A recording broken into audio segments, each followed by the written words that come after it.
السلام علیکم روحانی تعلیمات کے ساتھیوں، جیسا کہ آپ جانتے ہیں کہ محرم کے مہینے سے ہمارے ہجری سال کا آغاز ہوتا ہے۔ محرم کے معنی ہی قابل احترام اور عزت والے کے ہیں، اور محرم کا مہینہ ہم سب کے لیے بہت ہی بزرگی والا، عزت والا اور قابل احترام ہے۔ زمانے قدیم سے محرم کے روزے مسلمانوں پر فرض ہوا کرتے تھے، لیکن جب سے رمضان کے روزے فرض ہو گئے تب سے محرم کے روزے نفل قرار دیے گئے۔ دنیا بھر کے لوگ نئے سال کی شروعات گانے بجانے اور دیگر تفریحات سے اور خوشیاں منا کر کرتے ہیں، لیکن اسلام ایک ایسا واحد مذہب ہے جس کے ماننے والے نئے سال کی شروعات صبر و استقلال، غور و فکر اور رنج و غم سے کرتے ہیں۔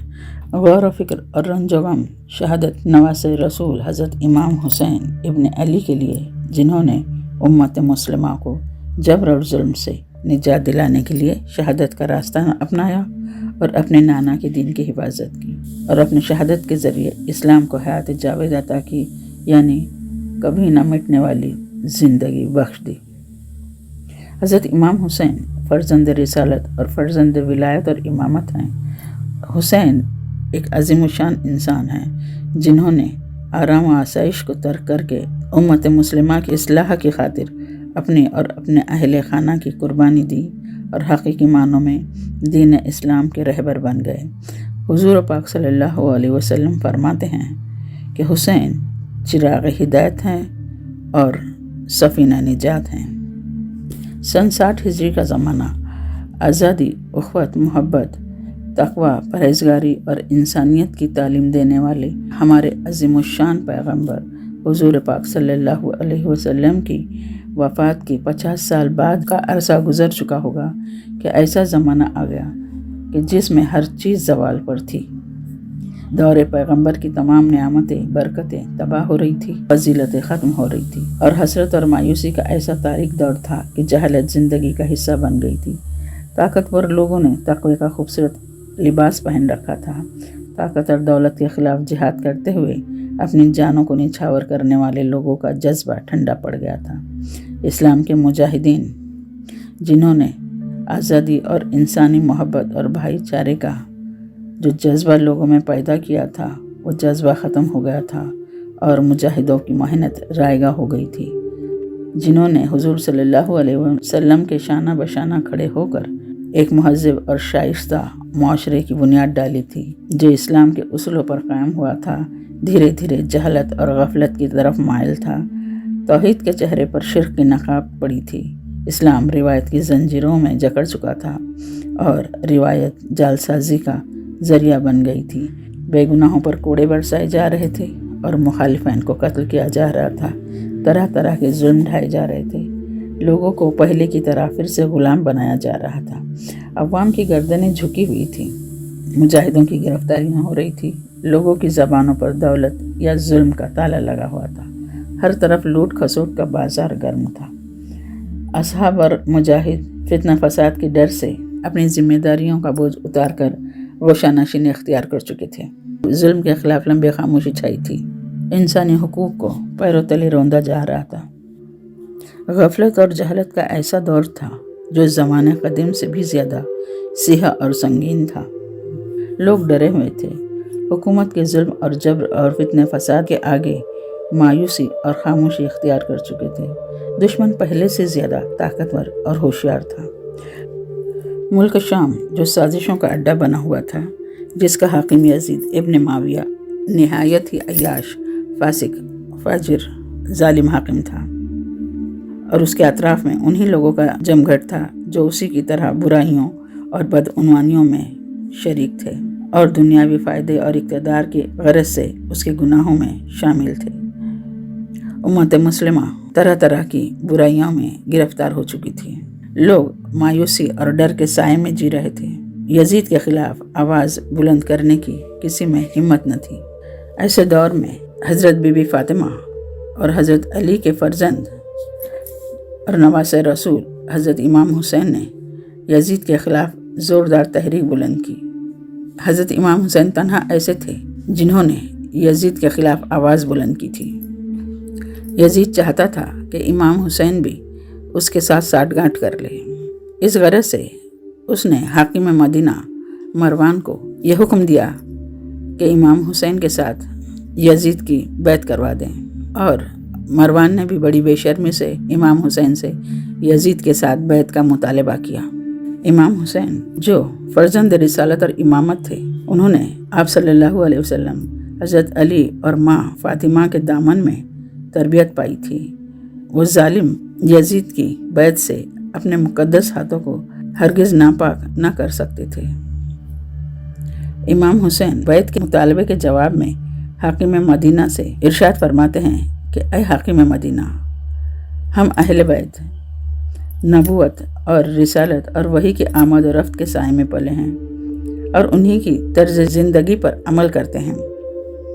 یزید شراب خور ہے اور محترم انسانوں کا قاتل ہے، علانیہ فساد اور خلاف اسلام حرکتوں میں لگا رہتا ہے، فاسق اور فاجر بھی ہے۔ پھر مجھ جیسا آدمی یزید جیسے آدمی کی بیعت ہرگز قبول نہیں کرے گا۔ اور یزید سے کہا کہ خدا کی قسم، میں ذلت آمیز بیعت کو ہرگز قبول کرنے والا نہیں ہوں، اپنے ہاتھوں کو تمہارے ہاتھ میں دینے والا نہیں ہوں، اور کبھی بھی غلاموں کی طرح تمہارے مقابلے سے فرار نہ اختیار کروں گا، بلکہ عزت اور افتخار کے ساتھ تمہارے خلاف جہاد کروں گا۔ حضرت امام حسین مروان کو یہ بتانا چاہتے تھے کہ یزید کے ساتھ اتفاق رکھنا ان کے لیے حرام اور اس کے خلاف جد و جہد کرنا ان کا شرعی فرض ہے۔ امام حسین اس انقلاب کے ذریعے معاشرے کو یزید کے چنگل سے آزاد کرنا چاہتے تھے تاکہ نیکیوں کی طرف لوگوں کی رہنمائی کی جا سکے۔ عوام امام حسین کی طرف بہت ہی امید سے نظر لگائی ہوئی تھی۔ وہ چاہتے تھے کہ امام حسین حکومت سنبھالے اور یزید کی ظالمانہ حکومت سے عوام کو نجات مل جائے، لیکن امام حسین نے واضح طور پر ارشاد فرمایا کہ میں نے دنیا کے عیش و عشرت اور حکومت کے لیے انقلاب نہیں برپا کیا، بلکہ اپنے نانا رسول خدا صلی اللہ علیہ وسلم اور اپنے والد علی مرتضیٰ کی امت کی اصلاح کی خاطر انقلاب برپا کیا ہے۔ حضرت امام حسین جو فرزند رسالت اور فرزند ولایت اور امامت بھی تھے، نہایت نیک، ایماندار، صالح اور عظیم الشان اخلاق کے مالک تھے، عشق خداوندی سے سرشار تھے۔ یزید جیسے ظالم اور عیاش اور شرابی کی بیعت کیسے قبول کرتے؟ انہوں نے یزید کے خلاف تحریک بلند کی، اپنے دوستوں اور انصار کو اپنی مدد کے لیے تیار کیا۔ بیعت سے انکار کرنے کے بعد یزید نے امام حسین کے قتل کا حکم دیا۔ امام حسین مدینہ منورہ کی سرزمین پر خون خرابہ نہیں چاہتے تھے، اس لیے انہوں نے مدینہ چھوڑنے کا فیصلہ کیا۔ اپنا قافلہ لے کر وہ کربلا کی طرف روانہ ہوئے، اپنے دوستوں اور احبابوں کو اپنی مدد کے لیے تیار کیا۔ اپنے اہل خانہ کو لے کر، اپنے زندگی کا سرمایہ لے کر وہ مدینہ سے روانہ ہوئے۔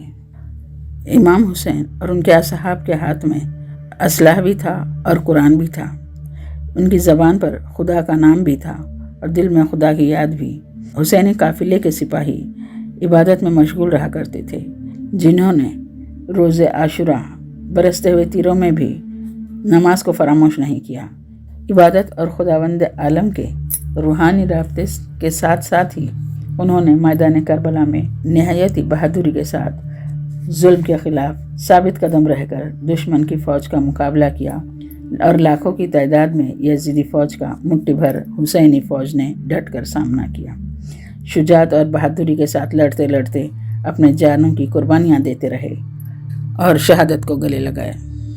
اگرچہ مدینہ سے کربلا تک کا امام حسین کا تحریک کا زمانہ بہت کم تھا، لیکن قدم قدم پر رکاوٹیں اور دشمن کے وحشیانہ ظلم اور اصحاب اور اہل خانہ کی اور بچوں کی بھوک پیاس اور اصحاب و انصار رشتہ داروں اور بچوں کی شہادت، ان میں سے ہر حادثہ نہایت ہی دردناک تھا، لیکن ان تمام حادثات کے خلاف حضرت امام حسین بہت ہی صبر اور استقامت کا مظاہرہ کرتے رہے، اپنے اصحاب اور انصار کو بھی اور اپنے اہل خانہ کو بھی صبر کی اور جمع مردی کی تعلیم دیتے رہے۔ روز عاشورہ تمام اصحاب انصار اپنے رشتہ دار بھائیوں اور بچوں کی، اپنے بیٹے علی اکبر، علی اصغر اور اپنے یتیم بھتیجے حضرت قاسم اور اپنے بھانجے اون محمد کی لاشوں کو اٹھاتے رہے۔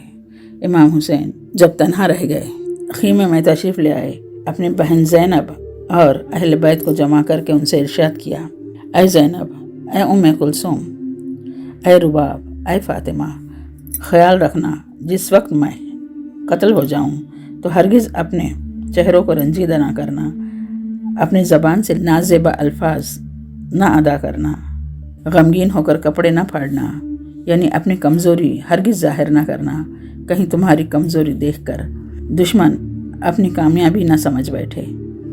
حضرت امام حسین نے اہل بیت کی بھرپور رہنمائی کی، جس کی بدولت یوم عاشوراء اور اس کے بعد بھی تمام اہل بیت یزید کے ظلم کے خلاف ثابت قدم رہے۔ امام حسین اپنے احباب انصار اور اپنے بھائیوں، اپنے اولاد و بچوں کی لاشیں اٹھاتے رہے، لیکن ہمت نہیں ہاری، بڑی بہادری کے ساتھ دشمن کی فوج کا مقابلہ کرتے رہے۔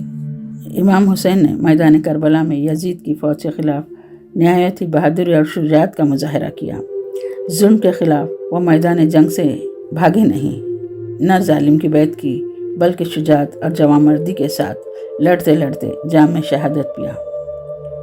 زندہ رہنے کے لیے انہوں نے ذلت اور رسوائی کے آگے سر نہیں جھکایا، بہادری کے ساتھ دشمن کا مقابلہ کیا، اور جب وقت عصر آخری نماز ادا کرنے کے لیے سجدے میں گر گئے، دشمنوں نے ان پر تیروں کی بوچھار کر دی۔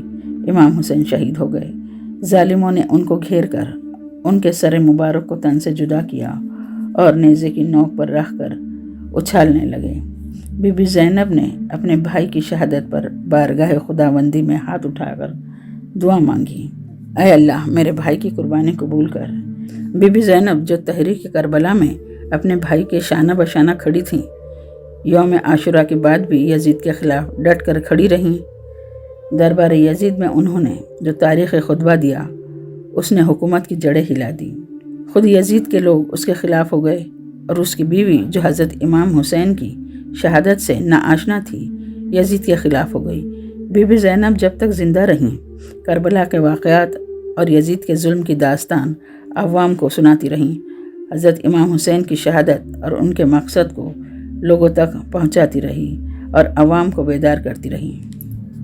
اے مسلمانوں، ہمیں بھی حضرت امام حسین کی اس عظیم قربانی کی عظمت، خالص اور پاکیزہ مقصد کو سمجھنا چاہیے، اور ہماری آنے والی نسلوں کو بھی اس سے آگاہ کرنا چاہیے کہ کس طرح حضرت امام حسین نے باطل کے خلاف لڑتے لڑتے اپنی جان دے دی اور دین حق کی حفاظت کی۔